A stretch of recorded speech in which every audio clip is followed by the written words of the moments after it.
Have you ever felt that subtle pull, that quiet restlessness? Even when everything in your life seems perfectly aligned, it's that feeling like you're standing right on a threshold and you're not quite sure if you're about to step into some amazing adventure or just chaos you really didn't ask for. Today, we're diving deep into the insights for August 30, 2025 from Tarot by High C. Now, for anyone new to their work, Tarot by High C, it's this really unique platform. They blend traditional divination, things like tarot and astrology, with contemporary storytelling. So they give these analytical insights, their astrological scopes, TarotScopes, you know, interpretations, but also these story scopes, these little narratives that kind of illuminate the themes of the day. Our mission today really is to unpack how these sources guide us through that exact feeling, that restlessness. We're going to maybe challenge some of those cherished, idealized visions of happiness we all hold and discover how profound meaning often shows up in the most unexpected places, especially, I think, where the practical stuff meets our wildest ideas. So get ready. We're going to explore how embracing maybe less conventional paths, loosening your grip on those rigid expectations, can actually lead to some surprising fulfillment. And we'll unpack how things that often feel like competing demands in your life might actually be complementary parts of your own journey. So let's start with this cosmic invitation. The astrological outlook for August 30th, it immediately brings up these themes: adventure, seeing the big picture, and restlessness. The source actually points out that following random thoughts may be especially nourishing, which is interesting. And it highlights this core tension I think we all feel it sometimes between perfecting what is and exploring what could be. It really does sound like that internal tug of war. It absolutely does. And what's really striking here is the explicit encouragement to, and I quote, pursue any ideas that promise to bust us out of our boring routines. I mean, that's not just suggesting a small change, is it? It feels like a real call for a shift. Yeah, a proper shakeup. Exactly. And it acknowledges right up front that changing plans in this way might be chaotic at first, but positive outcomes could eventually result. Yeah. It feels like, I don't know, a permission slip for disruption. But why do you think it's so hard for us to actually do that? We're so geared towards stability, aren't we? That's such a good point. We're taught, aren't we, that order means safety, chaos means danger. So yeah, it's tough to embrace that initial messiness, even if it promises growth down the line. But the source also emphasizes balancing both sides. It says, honor both practical necessities and visionary possibilities. Seek meaning by seeing the big picture. So it's not about like throwing everything away. It's more about integrating our dreams with our responsibilities. Precisely.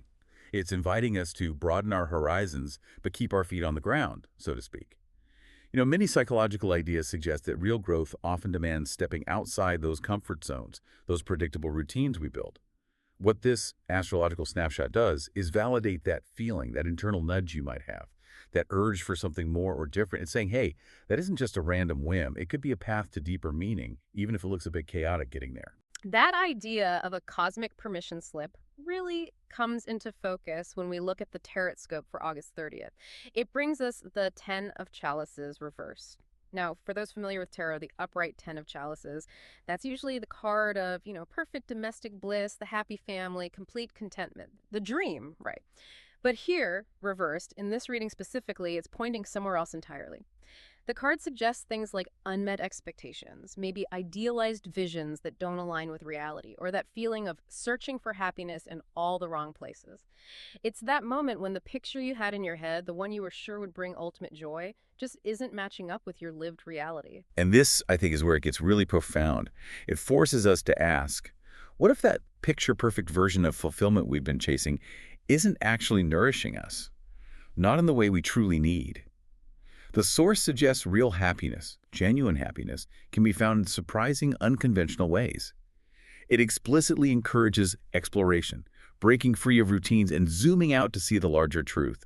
It really challenges our definition of what happy even looks like. So it's speaking right to that restlessness, isn't it? The kind you feel even when, on paper, everything looks great. You've got the job, the partner, the house, but still, something's itching. What's the danger then in just clinging too tightly to that original perfect vision? Well, the danger is stagnation, I think. Yeah. And a kind of self-imposed unhappiness almost. Yeah. The TarotScope really urges us to avoid clinging too tightly to a rigid vision of how things should look, whether that's relationships, family, or community. It's saying that specific perfect image may not be delivering what we need right now. Yeah. So instead, we're advised to step beyond those confines, to find nourishment by exploring new ideas, breaking out of familiar molds, and, Daring to pursue possibilities that don't fit the tidy picture? It's a pretty brave call, isn't it, to redefine joy on your own terms. It really is. And here's the kicker, right? Even if this whole process feels chaotic or disjointed when you start, the source reassures us. It says to trust that greater understanding and clarity will be revealed this evening as part of the same unfolding story. So the messiness isn't a sign you're doing it wrong. It's actually part of the path to getting somewhere deeper. Exactly. It highlights that happiness may arrive in a form we didn't expect. It's about letting go of needing that neat, pre-approved picture we carry around. And this insight from the source is just, wow. Joy is less about achieving a perfect picture and more about opening space for spontaneous adventure. The path to fulfillment may appear sideways, but it leads exactly where we're meant to go. Just think about that for a second. The path that seems indirect, maybe even a detour, that could actually be the most authentic and direct route for you. Wow. Okay, to really anchor these big ideas, let's dive into The Threshold of Two Worlds. It's a StoryScope, and it illustrates these themes so beautifully through a character named Leora. So we find Leora, and she's staring at the family portrait on the wall. You know the kind. Everyone looks happy, frozen in this perfect moment of laughter. But for Leora, the longer she stared, the more hollow the smiles became. It's as she felt like a painting she was trapped inside, bright on the outside but flat and lifeless. It's such a powerful image, isn't it? Feeling stuck inside something that looks perfect from the outside. Oh, absolutely. Her situation just perfectly mirrors that Ten of Chalices reversed energy we were just talking about. Yeah. That idealized vision, the portrait, it's just not delivering real satisfaction. Her morning, it says, had been filled with chores, but no real satisfaction. That captures that inner restlessness perfectly, even when she's doing all the right things, the expected things. It shows the sort of emotional cost of living according to someone else's picture of happiness. And then this thought just arrives. It's described as sudden, uninvited, yet undeniable. What if you just left, today, without planning? And even though it felt absurd, chaotic, even irresponsible, the source says, it also felt nourishing. What do you make of that? That immediate sense of nourishment from such a disruptive thought?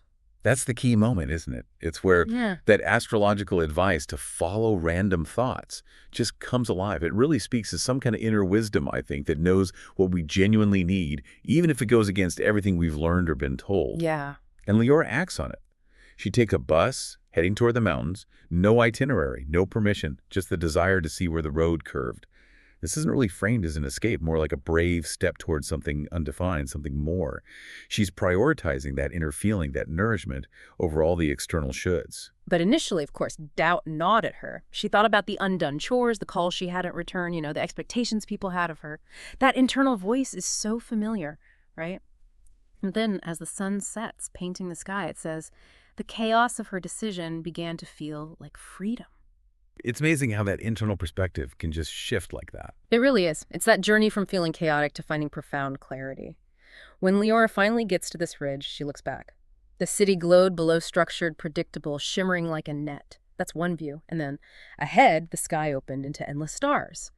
The other view, the contrast isn't just visual, is it? It feels symbolic of the two worlds she felt caught between. And here's the big insight from her journey, the core realization. The tension she had carried all day loosened. These weren't competing demands. They were complementary, two strands of the same journey. The truth wasn't in choosing one over the other, but in walking the path that let them meet. I mean, that's just a beautiful way to think about reconciling these forces we often feel are pulling us in opposite directions in our own lives. It really is. And in that moment of realization, Leora felt finally, honestly alive. It's that vibrant feeling, that undeniable sense of self. And she found it not by ditching one part of her life, but by embracing the interplay, the dance between the structured side and the adventurous side. It's just a powerful example of finding your own unique way to feel fulfilled. So what does all this actually mean for you listening right now? We've gone from the big cosmic picture of astrology urging adventure down to the really intimate details of Leora's story. And throughout, there's this consistent, I think, quite powerful message coming through from these sources. Yeah, we've seen how that push to follow random thoughts, to explore what could be, is directly mirrored by the Tarot's call to step beyond those fixed ideas of happiness. And Leora's trip, her spontaneous journey, it just embodies this perfectly. It shows us that happiness can show up in ways we didn't expect. Not the ones we carefully planned maybe, but the ones that truly resonate deep down. And this brings up a really important question for all of us, doesn't it? How often do we, maybe unconsciously, see the structured, practical parts of our lives and that longing for adventure or something visionary, how often do we see them as fighting each other, as competing forces? Yeah, it really does feel like we're constantly told you have to pick one: stability or adventure, responsibility or dreams. But these sources today are inviting us to see them differently, not as an either, but as complementary aspects of the same journey toward truth. It's really about integration, isn't it? Not eliminating one for the other, recognizing that the sideways path, the one that might look chaotic or even irresponsible at first glance, could actually be the most direct route to where you're meant to be, the read that helps you feel genuinely alive. Exactly. It's like finding the unique harmony in your own life's music rather than, you know, trying to perfectly conduct an orchestra playing someone else's tune. What a journey through these insights from Tarot by High C today. We really hope this deep dive has maybe offered you some new ways to think about your own thresholds, whatever they might be right now. Yeah, and the sources wrap up with this really powerful thought. It kind of brings it all together. Tonight, what felt like competing demands earlier reveal themselves as complementary aspects of the same journey toward truth. Mhm. So maybe consider this for your own life.